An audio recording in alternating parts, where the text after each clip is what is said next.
All right, Tate jumped the gun. Talking about sorry. football. I got excited. We were talking about Kansas. For the second half here, but Carolina lost, dude. The basketball. I thought we were talking about Kansas. No, we're talking about it all, dude. We've been on the basketball blue blood football train for a while. Yeah.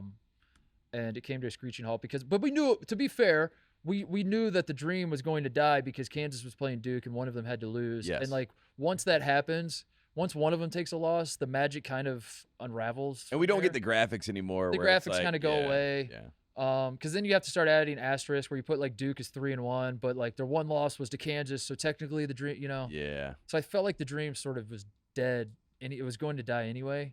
But then Indiana getting blown out by Cincinnati and Carolina losing to Notre Dame didn't help anything. Didn't help at all. And North Carolina, they opened that game, go for it on 4th and 3. Drake May throws a dime to Josh Downs. Carolina goes up 7-0. They stop Notre Dame, which is defense is the worst defense in the country, maybe in the history of football at any level. Pop Warner, whatever it is, worst defense in history. They get a stop.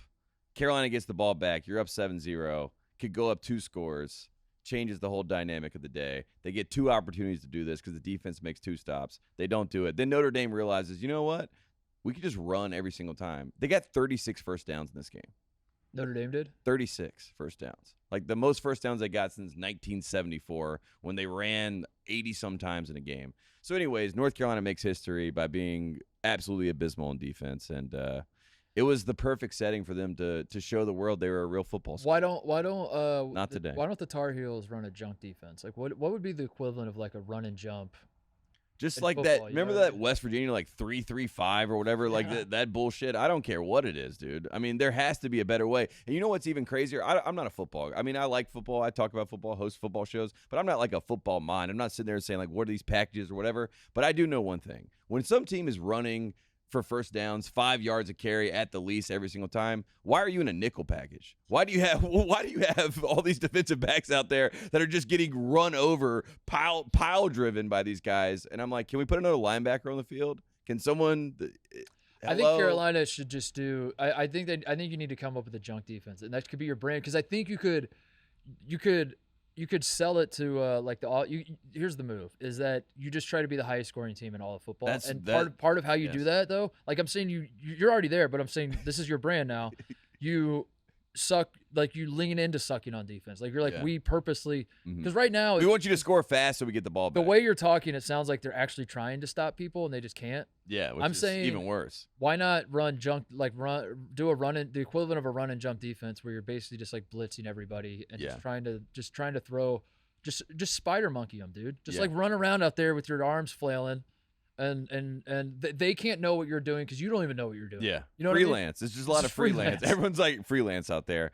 I want. No, imagine you're a quarterback and you're lining up against North Carolina, and like all your training has been like, look at the safeties. Look what are they coming up? Or are they rolling over? Like send a guy in motion. Are they passing him off? Is they running with? Like you're trying to read everything, but it's chaos. On the other side, it's like the defensive tackle just stood up and is now in the flat. And like now they're like just everyone's running in circles. I don't know, man. I don't know. It's an idea. It's something. Yeah. And it sounds like it's not that much worse than what Carolina's doing already. What Carolina's doing right now is bringing in a lot of 4- and 5-star guys who, I mean, look, I'm excited when they sign. It's like Mac Brown did it again, another top 10 class, right? And then they come in and all they want to do is get tape. You know what I mean? They're like, I got to get NFL tape. But in between getting their highlights for the NFL tape, they're totally content to get blocks. Like the D-line's like, they like run into blocks and just sit there. And they're like, I mean, he blocked me. What do you want me to do? We're just not going to put that one on tape. Yeah, don't put that one on tape. So it's a lot of that. But I think you come up with that. You play that defense. And then now you can go recruit all the 5-star quarterbacks and receivers and running backs. And you'll say, we're going to have the ball the entire game. We're going to dominate. Like you're going to have an opportunity. We're going to throw the ball 84 times a game because every time the other team gets the ball, they score a touchdown. Drake May threw 5 touchdowns in this game, no interceptions. He had a fumble, but threw 5 touchdowns in this game, and they didn't have a shot.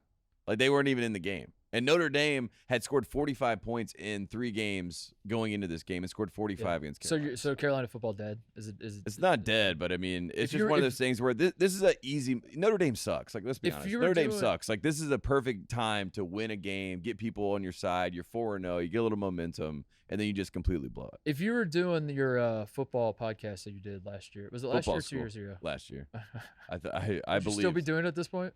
I mean, yeah. Okay. I mean, if Bojangles was still in, Bojangles was excited. No. I just mean, like when they're like, we got a top 10 team. I'm like, I know we got a top 10 team. It's Mac Brown, baby. It's what we do. And then it's gone. And poor Sam Howell was like running for his life out there. I mean, it was miserable. But it goes back to the defense. What I'm saying, if that was this year, are you hitting the eject button yet? Or are you like, no, we're still fine. We just lose. No, because you can win the Coastal. All right. You can win the Coastal. So you still might be a football school.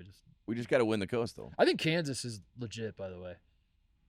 I think they're legit. I think they should be ranked. They should be ranked. Yeah. I thought that was actually really messed up. They weren't ranked. I found myself actually every Saturday, before Saturday, like as the week's rolling by, I find myself checking who Kansas plays this upcoming weekend, what time they play. It seems like the fans are excited too. You know what I mean? Like it looked like it. You know, a lot of times they would show Kansas football games, and it's almost sad when you saw the stadium. Sort of like Duke. You see Wallace Wade. You could always like if you're they were never on like real television. So if you're ESPNUplus.com / you know, ESPN3 Kansas football.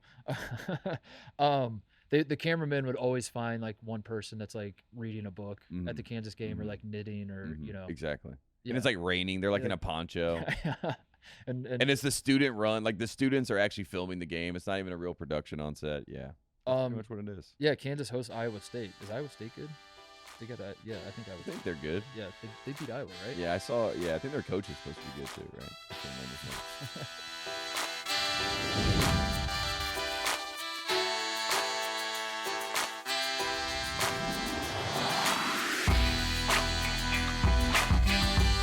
Hey there, thanks for watching Titus and Tate. For the full friend of the program experience, subscribe right below and come join us for all things college basketball. The action is heating up.